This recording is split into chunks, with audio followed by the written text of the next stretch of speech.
Good day, and welcome to another episode of Drew's Book Reviews. It is finally time. As you saw in the opening, it's finally here. Today we are talking about Brandon Sanderson's The Sunlit Man. This is the fourth of his secret project books, and I'm so excited to talk about this book today. This is going to be a hard one to talk about without spoilers, but I'm going to do my best. So let's talk about it, but of course, as always, don't forget to hit that like button, comment, and subscribe. Alright, let's talk about my thoughts on Sanderson's The Sunlit Man. This, I think, is probably my favorite of Brandon Sanderson's secret projects that have been released. Or, they're all out now. This is probably my favorite, easily. I absolutely love this book. Probably one of my favorite reads this year so far, to be completely honest with you. It's just so good in every way. One thing I will say about The Sunlit Man, which I think is actually a really good thing as well, is that you don't have to be a Cosmere fan to enjoy this book. And while there are lots of references, like the other secret project works, to other Cosmere worlds and things in the Cosmere, I don't think that there's enough there that would really necessarily make the book not enjoyable for someone who isn't a Cosmere fan. So, if you are not a Cosmere fan, this would be a good read for you. However, I will say with that if you're a Cosmere fan and you've read the other Cosmere works, particularly Stormlight Archive, I think you're going to find this much more enjoyable read versus if you've never read those books, just because there are a lot of references, particularly to Stormlight Archive within this book. And I'll just leave it at that there for you before we get into more details about my thoughts on this book. Alright, let's start a little bit with the basic premise of this book. So we have our man who is on the run. He is the Sunlit Man. He's been going by the name of Nomad. He is running from the Night Brigade, and he's hopping from world to world within the Cosmere, and he winds up on this world called Canticle. Pretty sure I'm pronouncing that right.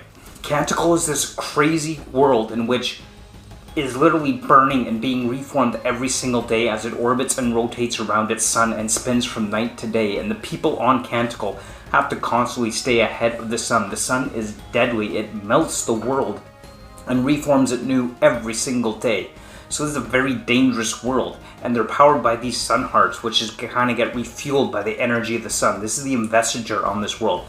They leave them out until they come across them again in the next rotation, as they're constantly running from the sun in this deadly world. So our main character, Nomad, finds himself on this world trying to outrun the sun and getting involved in the politics and war and rebellion of the people of this world, and he becomes their hero, the Sunlit Man. And it's just, I love that setting within this book, and I absolutely love that idea by there. The idea of him running from world to world as well is really cool, and there are so many other references to the Cosmere throughout this book, just like the other works set in the Cosmere that Brandon Sanderson has from the Secret Projects. It's just so many references there that I absolutely love.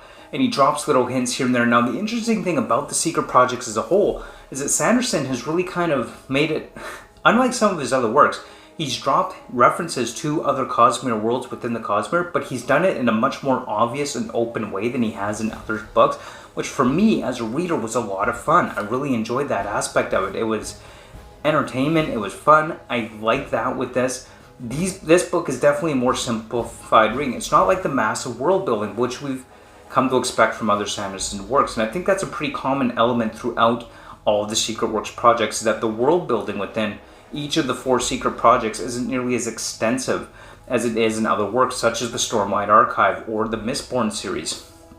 But that's okay, because I really think that this was meant to be just kind of a fun read. But what I love about it is it also leaves it open for more adventures of Nomad and his running from the Night Brigade. I want to know more about the Night Brigade. I don't know who these people are, but they've been chasing this guy throughout the Cosmere. And like I said, it's really hard to kind of get into this and review it without spoilers, or at least I'm having trouble thinking of how to review this without spoilers. So I'm just going to put this warning up now, mild spoilers here. I'm not going to get into detail here, but there are mild spoilers coming up here in this next section of the video. So if you don't want to hear it, go read the book, come back, finish watching the video later, or if you've read the book, by all means continue and comment and tell me at the end.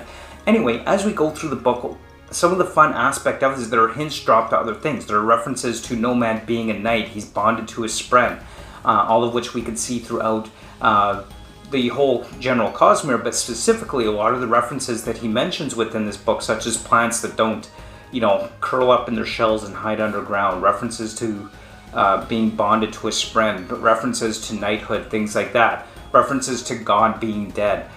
All these references throughout this book strongly suggest that our character Nomad is in fact from the planet of Roshar.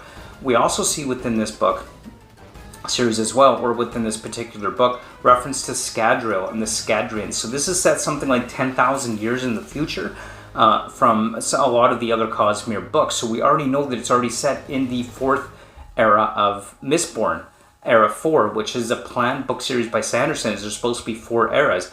In the space age, where the Scadrial, people from Scadrial have traveled through space to other Cosmere worlds with space age technology. So we know that that is part of this, as it is referenced there and mentioned there, and even an encounter with people from Scadrial.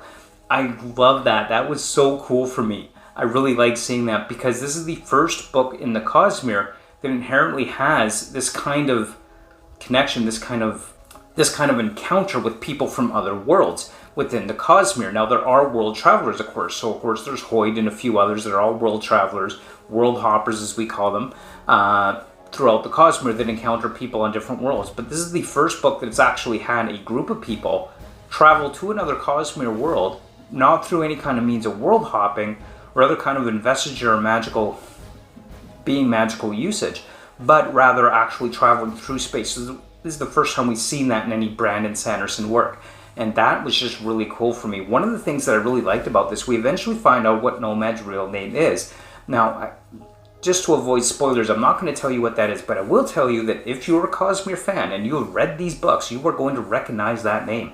And at this point, I don't know if this is the same person that we've read about in other books, or if in fact this is just someone who happens to be named after that individual from these other books.